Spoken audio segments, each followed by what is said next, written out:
Welcome to the weekly strategy video. My name is Deanna Angelo, aka Market D. I trade crude oil and gold mainly, but also some ES. And usually I start my multi-time frame analysis using volume profile and obviously a few other things in the mix. So this is what we're going to be doing. And we're going to be doing some some analysis of interesting areas that you may want to consider for some orientation. So obviously I'm not going to be there every day to guide you. However, these levels tend to draw interest of institutional participants. With that said, let me just say that although I do look at gold looks a complete mess, right? So if I just show you the gold chart, I mean, look at this. What is this? It's a balance, right? So maybe we can say, if you focus on the extremes of this range, maybe you can find some trades. But we're at all-time highs. So this is what I don't like about it. The fact that we are at all-time highs, we're balancing, everything is super spiky. We have like loads of wicks everywhere. And right now, to me, this is very difficult to read. So I'm going to give it time to shake things out a little bit. So that I have some levels to reference, but we may have some sort of a correction. However, we may get to an all-time high as well. Right now, it's not very clear what it wants to do. Every time I try to dip down, somebody bought it, right? So that's what I don't like about it. With that said, let's go on to the crude oil. Starting on the weekly chart, the very first thing that I like to do is to see where the inventories are. Now, obviously, we have the supply and demand, analysis and all of that. Right now, I don't really see much on the continuous chart. Like, sure, there is a demand, and we may get down to like $65 per barrel. However, right now, seeing how fast and furious we kind of fell last week, I would like to see some sort of a recovery. So with that in mind, I want to see areas that could maybe bring further downside after some pullback, or maybe even to go into a corrective move and then to see what sort of targets we may have on the upside. So that's how I like to frame out my thinking. So the first step would be to go down to the daily chart, because I'm not really seeing much on the weekly, right? The only thing on the weekly chart is the one of the previous week's lows, which is currently sitting around 71.50. So I suppose that's a level of interest. So 71.50, let's do that in red. So that was one of the weekly low areas. But really the supplies are, much, much higher up. Huge time frame. We're not going to be taking trades intraday off of the weekly time frames, quite obviously. So we need to start drilling into the lower time frames. Okay, so daily chart. On the daily chart, I can see this inventory's range that I marked is not too far away, but, it's within the day's range. So we are looking at 150 ticks up to the inventory's report from last Thursday. That can be a level of either reversals or acceptance. So as always, these levels, 69 evens, 70 evens, they always remain levels of interest on crude oil because they're round numbers. So naturally, market participants may actually gravitate towards them. But as a first sort of level of resistance, I want to see this edge of the inventories range. So that 69.70 area. So I want to see what happens there. If we manage to reverse from there, that could be a nice area to start another short. Once we are at the level, if we get there, I would probably match it up with a value area low, or maybe with some kind of an ADR high, average session range high, anything that can bring you that additional confluence on the day that this is what we'll be looking for. I don't know when or if this level is going to get reached, so we may get there, on Monday or Tuesday, or we may not get there this week, right? But it is definitely a level of interest. Now, going further into the inventories, obviously we have some single prints that were made on the daily chart. So single prints are very fast moves. where the price doesn't spend a lot of time and it just kind of slices through them. And now we have that as as an event on the chart that we can use for orientation yet again. Now, the edge of these single prints is also that weekly low from like a couple of weeks back.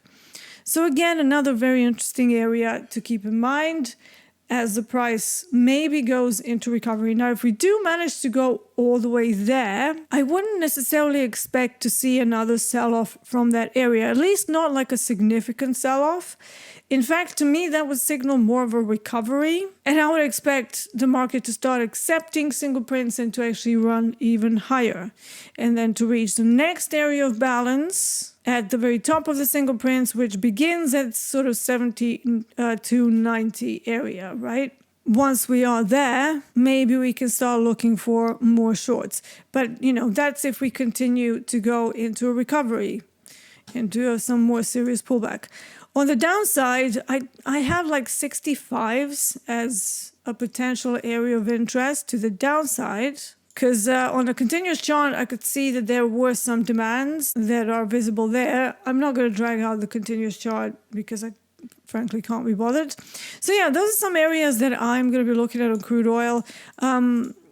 Very fierce downtrend, but like I said, every time you get that in crude oil, there's always a possibility, statistically, probabilistically, that we are going to have some sort of a recovery before further downside, or then to start accepting into those 7150s, and then to just kind of start going back up. This is, pretty low prices for crude oil. How low can it go? Well, we've seen it go negative for COVID, but we don't really have that sort of a semi-apocalypse on our hands.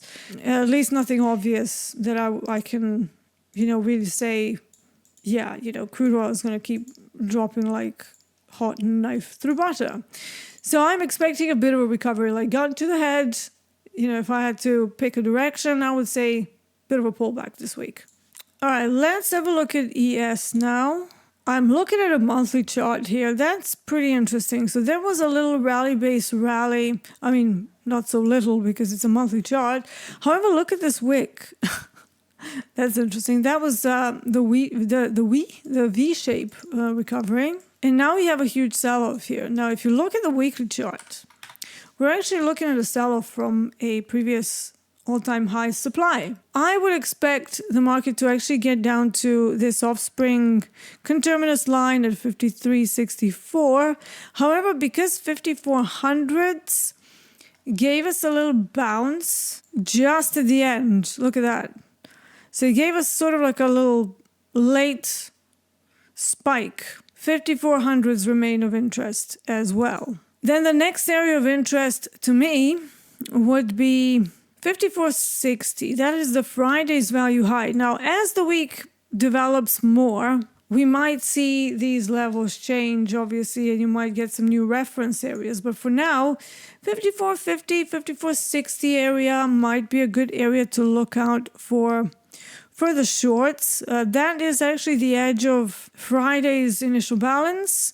And that is also where we tried to return, and then the price just completely got smacked. So if I just clean up this for a second, this is what I'm talking about, right? This is that failure to go back into the initial balance. That indicates very strong selling. So there's bound to be some sellers that, if they want to continue this big jump off a cliff, but yeah, so 54.50, 54.60 area is the first level of some sort of resistance where you may want to look for sellers. Again, we need evidence of sellers stepping in rather than just plowing in because D said so. So I always call my methodology wait and see, right? Not set and forget, but wait and see. Wait for the level, see what happens, and if evidence of the hypothesis that you have about that level, like for example shorts around 54.50 to 54.60, then you go in, right? Now, if we manage to get into another V-shaped recovery, because we are talking equities here, and they do that, right? So if they decide that this was an overreaction and there was no real catalyst for it, I wouldn't actually be surprised if we end up at 5600s again. Let's see what the daily chart looks like. So why do I say 5600s? It's because that's where the area of balance is currently located. That's where most of the volume happened. If you look at this volume profile, it's kind of the thickest area out of all of them. And obviously the supply that was the originating move is also around 56, 53. So that entire area is where I would definitely want to see some more selling happening. Now, if we don't get there, again, we shoot for the moon. And then on the short side, like I said, we have that demand area below 5400s, visible on the weekly chart. If we carry on dropping, well, the next level of demand is all the way down to 51.90. Again, looking at very, very large time frames. So that's pretty much it for now. Certainly an interesting week ahead. Be careful about some of the releases on Wednesday and Thursday. So we have CPI and PPI. Those can be some catalysts for some bigger moves.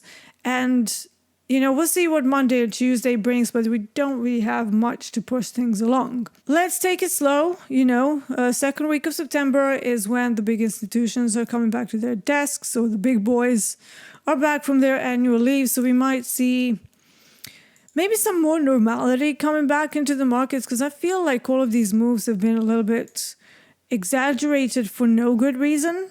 Anyways, like I said, take it slow. Let's try to be less grasshopper and more market stalker. Trade your plan, be safe, and I will see you for the London session on Top Sept TV. Take care.